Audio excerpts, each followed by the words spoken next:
مساء الفل.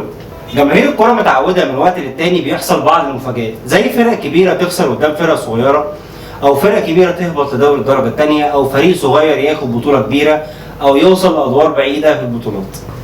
لكن سنة 2004 حصل فيها مفاجآت كتير من اللي بنشوفها كل فين وفين. تعالوا نشوف ايه اللي حصل في الكورة في 2004.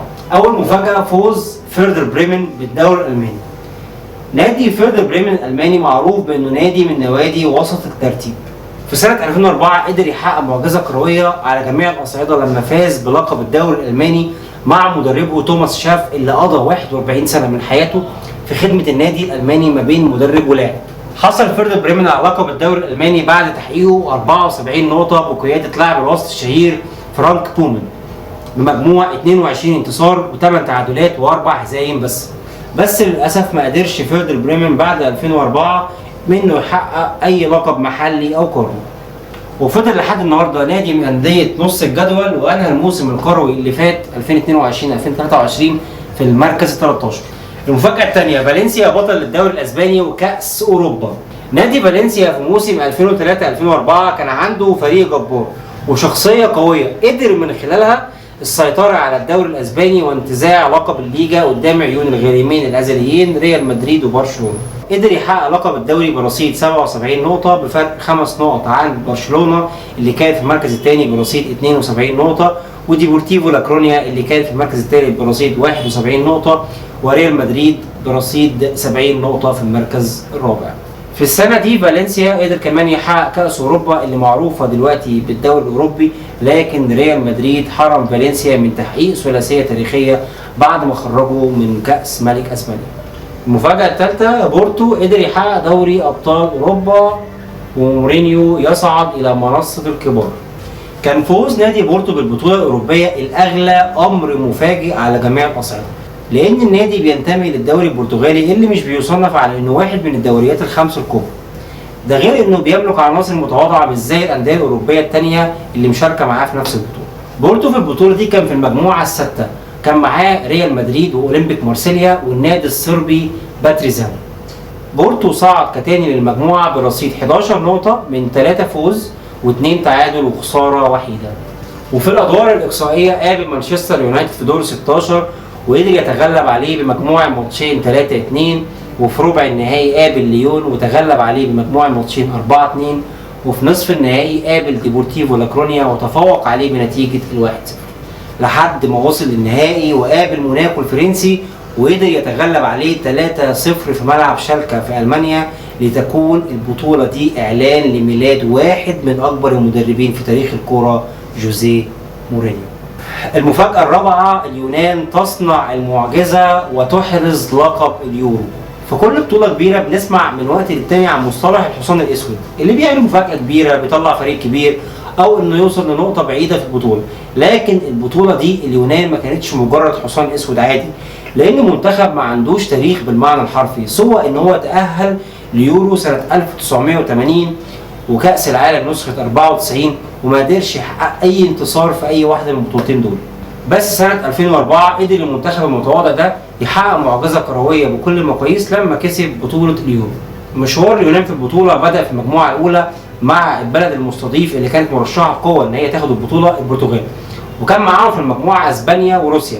كل التوقعات كانت بتقول إن المركز الأول والثاني هيكون من نصيب البرتغال وأسبانيا، بس اليونان كان ليها رأي تاني وكانت ند قوي جدا جدا للبرتغال اللي قدرت تتفوق عليها بنتيجة 2-1. في الماتش الثاني لعبت اليونان مع اسبانيا وتعادلوا 1-1، وبعدها كسبوا روسيا 2-0 وصعدوا مع البرتغال في مركز ثاني برصيد 4 نقاط. في الدور ربع النهائي قدرت اليونان تتخطى فرنسا حامل اللقب بنتيجة 1-0، وفي نص النهائي قابلوا تشيك وكسبوها 1-0، ثم النهائي قدام البرتغال اللي قدمت بطولة كبيرة جدا بالمناسبة وكسبوها 1-0. المفاجأة الخامسة أرسنال ودوري اللا هزيمة.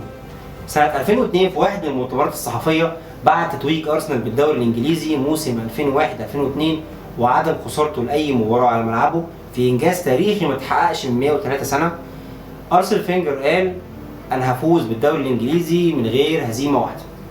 في الوقت ده الصحافة الإنجليزية وصفته بالمجنون، دوري مين ده اللي تكسبه من غير هزيمة؟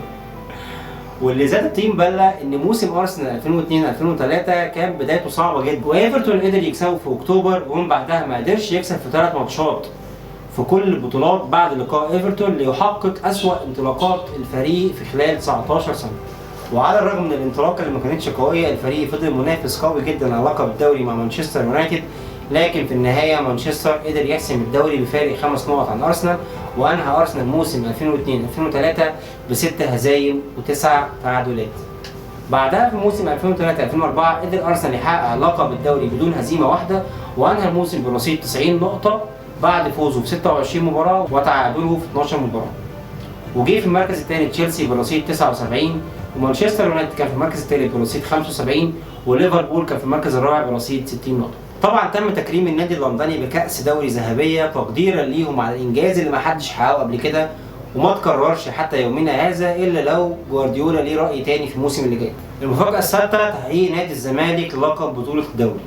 السنه دي كانت سنه سعيده على الناس اللي بتشجع ارسنال والزمالك في نفس الوقت، زي صديقي مانو اللي بيصور الفيديو ده بالمناسبه، لان كمان الزمالك قدر يحقق الدوري بدون هزيمه، وقدر ان هو يفرق على النادي الاهلي ب9 نقط كاملين. في الموسم ده الزمالك قدر يحقق الفوز في 21 مباراه وتعادل في 5 مباريات بس. مش كده بس، كمان الزمالك قدر يكون اقوى خط دفاع واقوى خط هجوم، قدر ان هو يحرز 59 هدف ويدخل مرماه 16 هدف بس.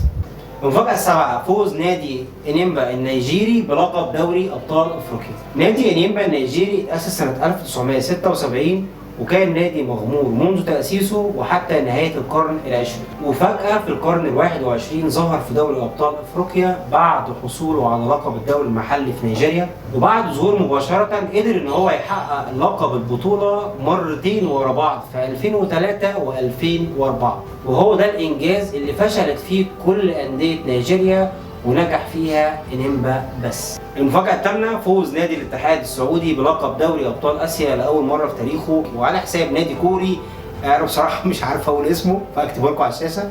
مش كده وبس، نادي الاتحاد كمان قدر ان هو يفوز على الفريق الكوري بنتيجة الماتشين 8-1. المفاجأة التاسعة فوز منتخب تونس بلقب كأس الأمم الأفريقية على حساب المغرب لأول مرة في تاريخه. قولوا لنا في الكومنتات حضرتوا الموسم الكروي ده ولا لأ، وإيه مفاجآت الكورة التانية اللي حضرتوها. أنا سقراط ودي كورتي.